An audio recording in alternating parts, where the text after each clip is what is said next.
Қыздар, сәлем, қалдарыңыз қалай? Бірінші сабаққа қош келдіңіздер. Бүгін мен сіздерге кіріспе бөлімін айтатын боламын. YouTube қалай жұмыс жасайды. Қараңыздар. Бірінші біз не істейміз? YouTube'пен жұмыс жасаған кезде ең алдымен біздің шешетін мәселеміз ол не болады? Мысалға, сіздер YouTube жүргіземін деп шештіңіздер. Одан кейін бірінші орында сіздер не істеу керексіздер? Ниша таңдау керексіздер. Бірінші орында сіздер ниша таңдайсыздар. Ниша деп отырғанымыз ол бағыт, сала болып табылады. Сала деп айтады кейбір кісілер. Оны бағыт бағдар, мысалға да бағыт дей салайын. Осылай, как түсінікті болу үшін айтып жатырмын. Ниша деген не дейтіндер болып жатса, егер сіз нишаңызды таңдасаңыз, тапсаңыз, демек сіз қандай видеоларды салатыныңызды примерно білесіз. Егер ниша жоқ болса, демек сіз каналға мүлде видео сала алмайсыз. Видео салсаңыз да әртүрлі былығып, қашағып тастайсыз да. Мысалы, сіз денсаулық саласын жүргіземін деп шештіңіз. Мысалы, денсаулық деп айтайыншы.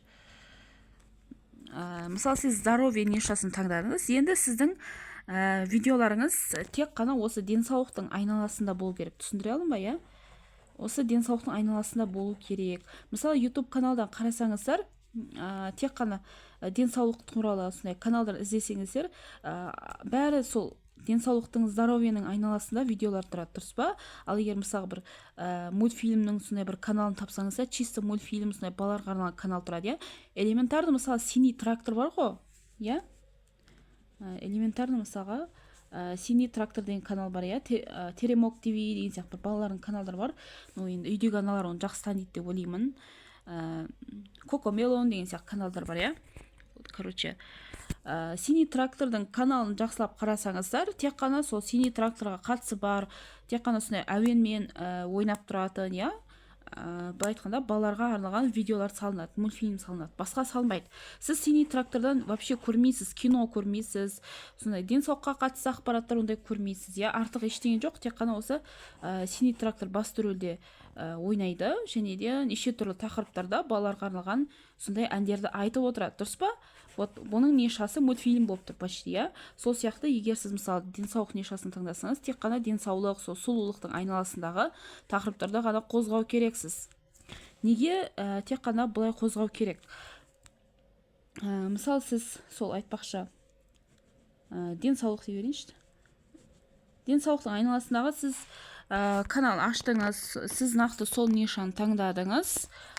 Сіз мысалға сол алманың пайдасы қандай, одан кейін жер жаңғақтың пайдасы қандай, немесе бір күніне 2 литр су ішсеңіз ағзаңызда не өзгеріс пайда болады, нан жей берсең не болады, көзің көруі нашарласа қандай витамин қолдану керек деген секілді неше түрлі тақырыптар бар ғой, иә?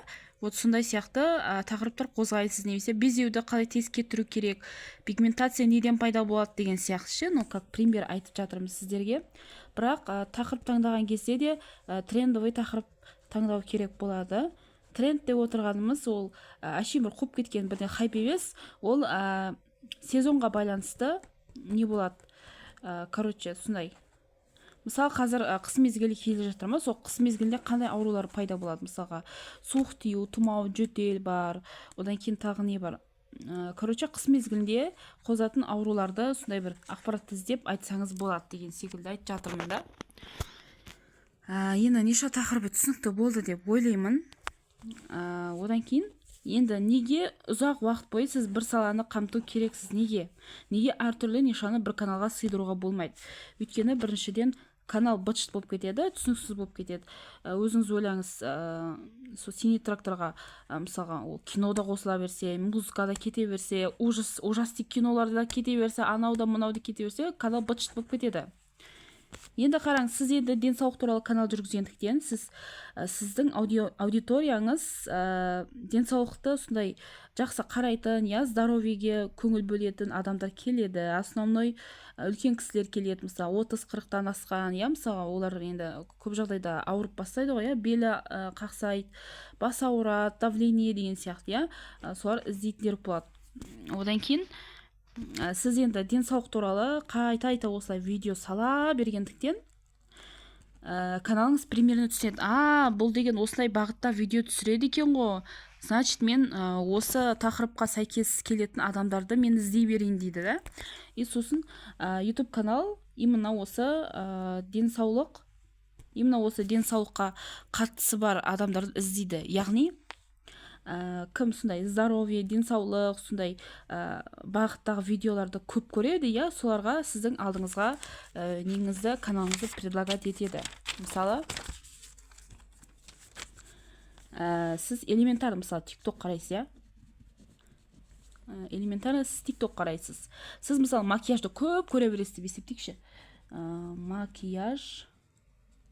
Сіз, мысалы, макияжды көп көре берсеңіз, мысалы, TikToктан алдыңыздан айналып кеп макияж туралы ақпараттар шығара береді. Сондай бетті бояғанын, иә, сондай консилер қалай таңдау керек, сондай тойға дайындық деген сияқты макияжға қатысты видеоларды алдыңыздан шығара береді. Неге? Өйткені сіз тек қана макияжды ғана көре білесіз, сондықтан TikTok почти сізді жаттап алды да, бұл кісі макияжды көп көреді, демек алдына тек қана макияжға қатысы бар аккаунттарды ғана шығару керек, соларды предлагать ету керек деп есептейді. И сіздің алдыңызға осындай макияжға, прическа, сондайға нені көп көресіз, соған қатысы бар видеоларды шығара береді да. И сосын сіз, мысалы, бір-екі аккаунттарды ұнатып қалсаңыз, сіз подписка жасайсыз, лайк басасыз, оқырманы боласыз, может клиенті боласыз деген сияқты. YouTube'да да дәл солай ғой. Сіз адамдар YouTube'да нені көп көреді, соны алдынан шығарады. Ол Instagram'да да сондай. Мысалы, сіз мысалы, YouTube'да сіз мультфильм көп көре берсеңіз, мультфильм салатын каналдарды сізге предлагать ететін болады. Түсіндіре алдым ғой, иә? Сол сияқты сіз енді мысалға денсаулық нишасын жүргізе берсеңіз, YouTube системасы бойынша денсаулықты көп қарайтын адамдарға сіздің каналды предлагать ететін болады. Сіз YouTube-ның бетін ашқан кезде алдыңыздан неше түрлі осылай видеолар атып шығады да. Вот басқа адамдарға да солай видеолар неше түрлі көрсетілетін болады. Может, мына канал сіздікі болуы мүмкін да.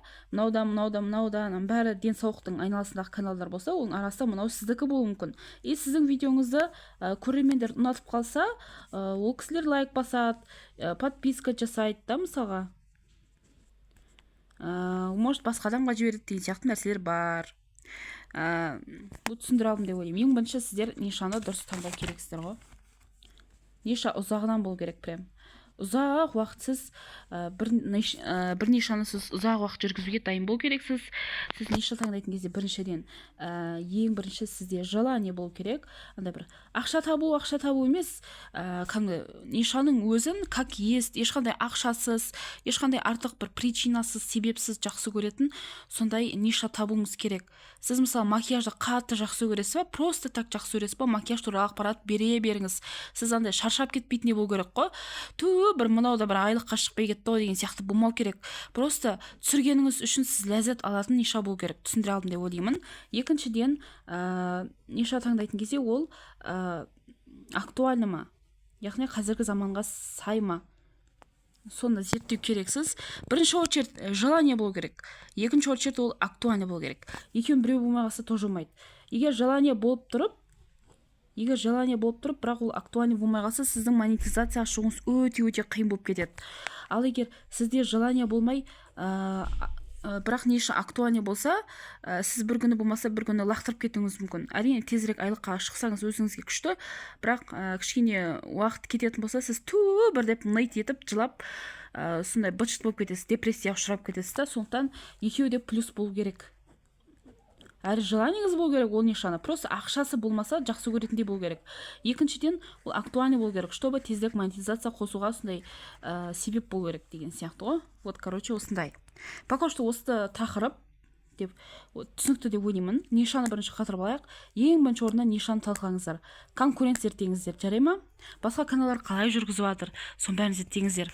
Ары қарай келесі видеоларға салатын боламыз, Алла қаласа. Жақсы, сау болыңыздар. Міндетті түрде каналға тіркеліп, лайк басып, пікір қалдырып кетсеңіздер, вообще күшті болатын еді. Жақсы онда.